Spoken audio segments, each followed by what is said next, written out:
बिस्मिल्लाहिर्रहमानिर्रहीम। अस्सलाम वालेकुम नाज़रीन, मैं हूं doctor Naveed Chaudhary, homeopathic consultant. आज हम जिस बीमारी पे बात करेंगे वो है रूमेटॉइड आर्थराइटिस। रूमेटॉइड आर्थराइटिस एक जोड़ों की बीमारी है। इसका मैं आपको बताऊंगा कि इसकी काजेज़ क्या होती हैं, इसकी सिम्टम्स क्या हैं और इसका होम्योपैथिक में इसका ट्रीटमेंट क्या है। तो जो आर्थराइटिस है ये जो छोटे जो बॉडी के जो छोटे जोड़ होते हैं, जैसे जो स्मॉल जॉइंट्स ऑफ हैंड हैं, जैसे जो हाथ की उंगलियां हो गई, छोटे जोड़ जो हाथ की उंगलियों के जो छोटे जोड़ होते हैं इनसे शुरू होता है, पाँव की उंगलियों से शुरू होता है। तो पहले ये आहिस्ता आहिस्ता छोटे जोड़ से होता हुआ फिर ये बड़े जोड़ जैसे ये हो गया, एल्बो हो गई, साथ एल्बो जॉइंट हो गया, आर्म जॉइंट हो गया और साथ जो घुटने का हो गया, एंकल हो गया, इनमें सब में जो आहिस्ता आहिस्ता जो बढ़ता जाता है, फिर स्वेलिंग हो जाती है और फिर शदीद दर्द और सूजन होना शुरू हो जाती है।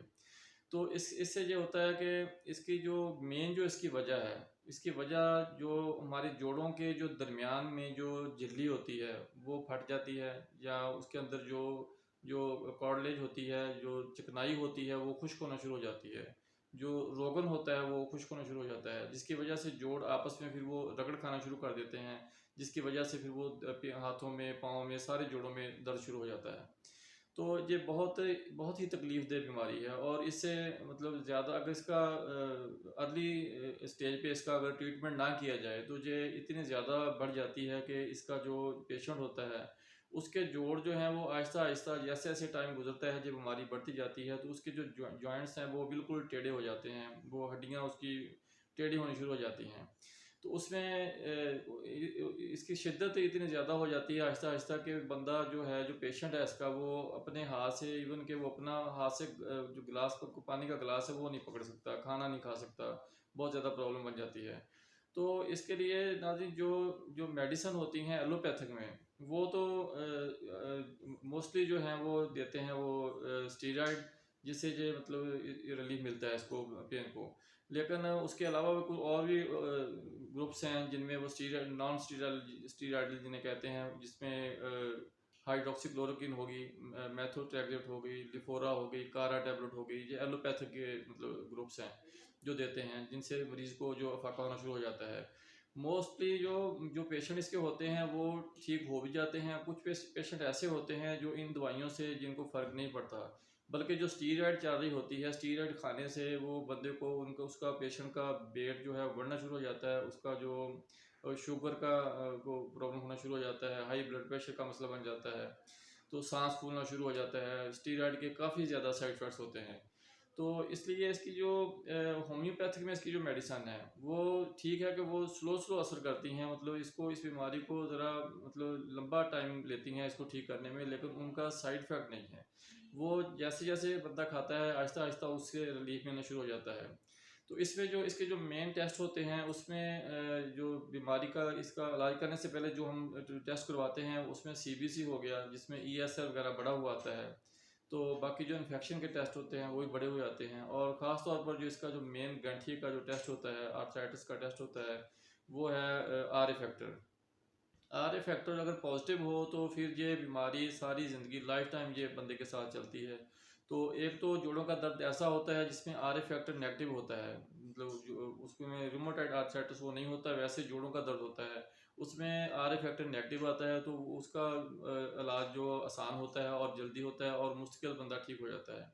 लेकिन जब आर ए फैक्टर पॉजिटिव आएगा तो उसमें फिर ये जो बीमारी है ये लाइफ टाइम ये बंदे के साथ चलती है। ठीक है कि इससे रिलीफ मिल जाता है मेडिसिन से, चाहे वो होम्योपैथिक हो चाहे वो एलोपैथिक हो, लेकिन ये मुश्किल अगर हम इस कहेंगे कहेंगे ये ठीक हो जाएगी तो ये मुश्किल ठीक नहीं होती। तो इसके लिए जो मेन जो इसकी जो चीज़ें होती हैं इसमें जो जिनका ख्याल रखना पड़ता है वो ये होता है कि बंदा मतलब उसको इग्नोर नहीं करना चाहिए इस बीमारी को। इसको जैसे थोड़ा अगर स्टार्ट में, अर्ली स्टेज में अगर इसको कंट्रोल कर लिया जाए तो ये फ़ौरन ठीक होना शुरू हो जाती है। खासतौर पर जब यूरिक एसिड बढ़ा हुआ हो, यूरिक एसिड के टेस्ट भी करवाने चाहिए। तो उसका अगर यूरिक एसिड बढ़ा हुआ हो तो उसकी वजह से भी ये पेन शुरू हो जाती है। फिर अगर आर ए फैक्टर पॉजिटिव ना भी हो, गैंठिया ना भी हो, या रूमेटॉइड आर्थराइटिस ना भी हो, तो फिर ये जो होता है यूरिक एसिड, सिर्फ यही अगर लंबा अरसा बढ़ता रहे, मतलब इसका कोई सही ट्रीटमेंट ना करे, तो फिर ये यूरिक एसिड की वजह से ये आहिस्ता आहिस्ता ये रूमेटॉइड आर्थराइटिस बन जाता है। तो जो जो कि बहुत ही ज़्यादा तकलीफ दह बीमारी है।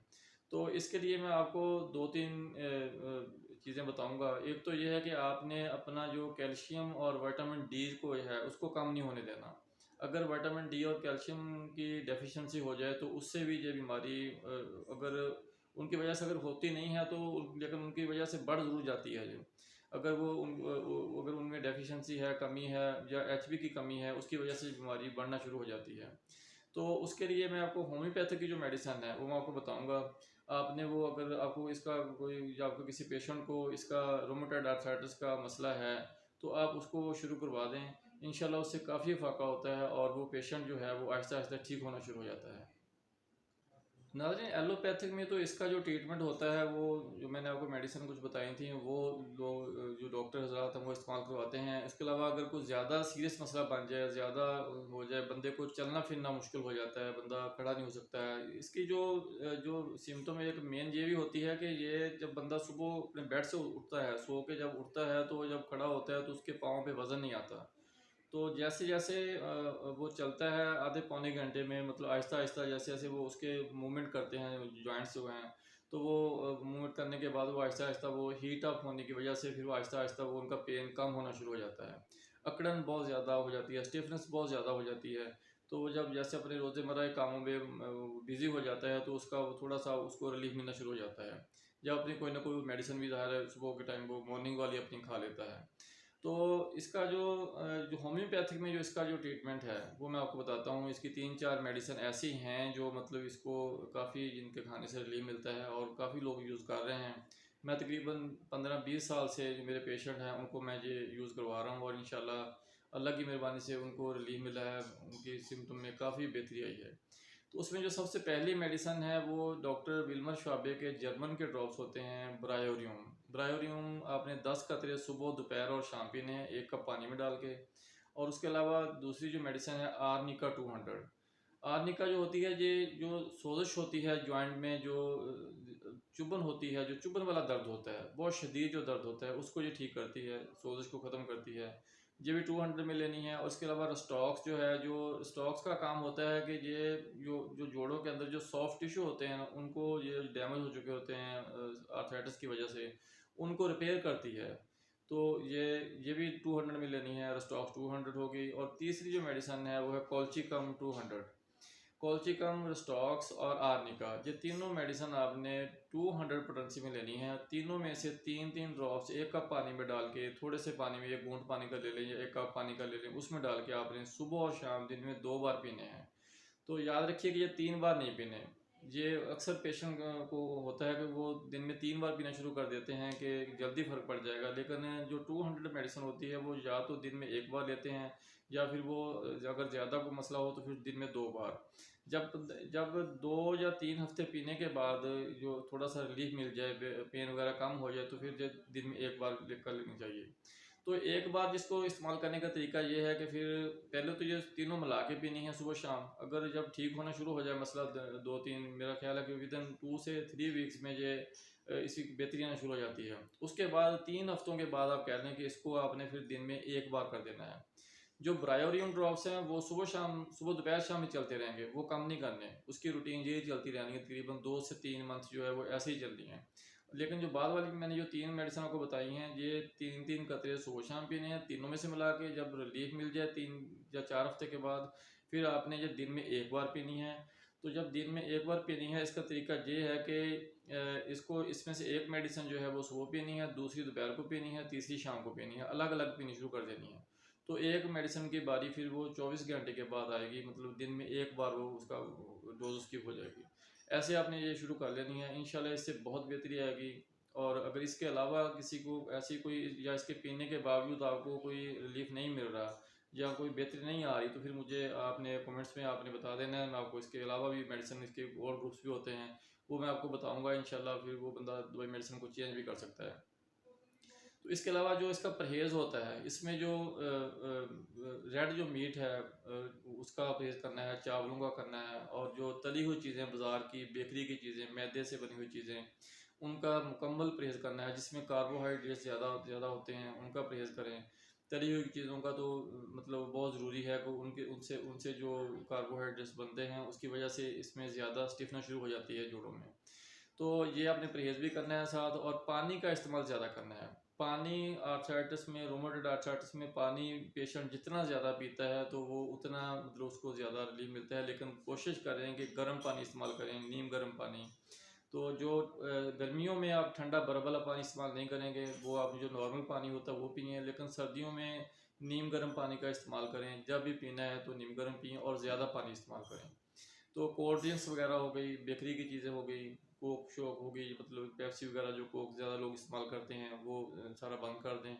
तो इसके अलावा जो बेकरी की बाकी चीज़ें जैसे ये बर्गर वगैरह हो गए, फास्ट फूड वगैरह हो गया, ये सारा बंद करना पड़ेगा ताकि जल्दी रिलीफ मिल सके। तो ये चीज़ें आपने परहेज़ लाजमी करनी है। ख़ास तौर पर जो चावल हैं, चावलों के खाने के से तो ऐसे होता है कि आज आपने चावल सुबह को खाए हैं तो शाम को आपकी पेन ज़्यादा शुरू हो गई है। इसलिए उनसे लाजमी जो परहेज़ करना है, कभी कभार खाने से उसका कुछ नहीं होता, लेकिन ज़्यादा वो इस्तेमाल नहीं करने।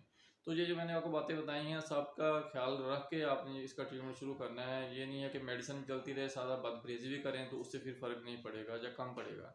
तो नाज़रीन, जो इसके नेक्स्ट जो मेडिसिन होगी, जो नेक्स्ट जो बीमारी जिस पे हम डिस्कस करेंगे, वो हम इंशाल्लाह कल आपको मैं बताऊँगा।